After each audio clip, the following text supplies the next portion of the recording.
গভীরভাবে মর্মাহত। আমরা একটা গুরুত্বপূর্ণ মিটিংয়ে ছিলাম, কেন্দ্রীয় অফিসে মিটিংয়ে থাকা অবস্থায় খবরটা আমরা পেয়েছি। পাওয়ার পরে আমরা আমাদের মিটিং তৎক্ষণাৎ শেষ করে এখানে চলে এসেছি। এখানে এসে যেটা বুঝতে পারলাম যে এ পর্যন্ত এই আধুনিক মেডিকেল কলেজে কম বেশি 100-র মতো ছাত্রছাত্রী এবং শিক্ষক কর্মচারী আনা হয়েছে।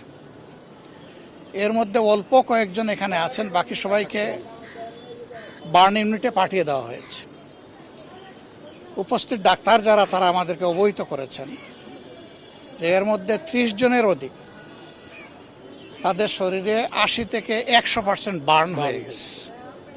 80 থেকে 100% যারা বার্ন হয়ে যায়, আমাদের ক্ষুদ্র অ্যাসেসমেন্টে মেডিকেল সায়েন্সের তাদের সারভাইভ করার আশঙ্কা একেবারেই থাকে না।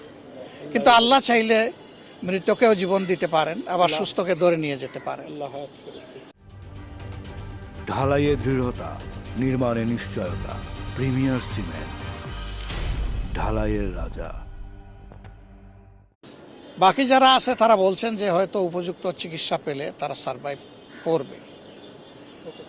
আমরা প্রথমত আল্লাহর দরবারে দোয়া করছি যে আমাদের একটা ছেলে মেয়েও যেন এই অবস্থায় দুনিয়া থেকে বিদায় না নেয়। আল্লাহ যেন সবাইকে হায়াত ফিরিয়ে দেন। আর পরিবারগুলো এখনো জানে না তাদের কলিজার টুকরা কে কোথায় কিভাবে আছে। তাদের এই উদ্বেগটা যেন আল্লাহ দূর করে দেন। চিকিৎসা সেবায় যারা নিয়োজিত আছেন, আমরা বলে এসেছি বার্ন ইউনিটে ইনশাল্লাহ আমরা যাব।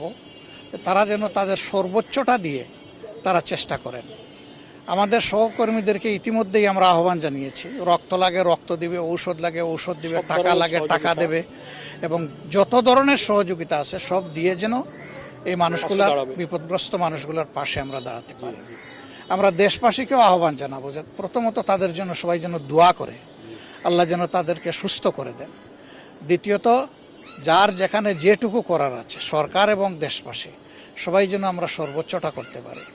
তৃতীয় আমাদের অনুরোধ থাকবে যে এই ধরনের সেন্সিটিভ জোনে যেন ভবিষ্যতে আর এই ধরনের ট্রেনিং দেওয়া না হয়।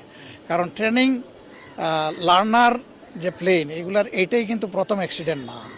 এর আগেও অনেকগুলা বিপজ্জনক অ্যাক্সিডেন্ট হয়েছে এবং জানমালের ক্ষয়ক্ষতি হয়েছে। আমরা যতটুকু জানতে পেরেছি, পাইলট যিনি, তিনিও নিহত হয়েছেন। তিনিও আমাদের সন্তান। তার জন্য আমরা দোয়া করি আল্লাহ যেন তাকে ক্ষমা করেন এবং জান্নাত দান করেন। এইখানে এই প্লেন ক্রাশে ইতিমধ্যে যদি আর কেউ এইরকম নিহত হয়ে থাকেন, তাদের জন্য আমাদের একই দোয়া থাকলো, এবং আমরা সবাই মিলে ইনশাল্লাহ এই বিপদ যাতে কাটিয়ে উঠতে পারি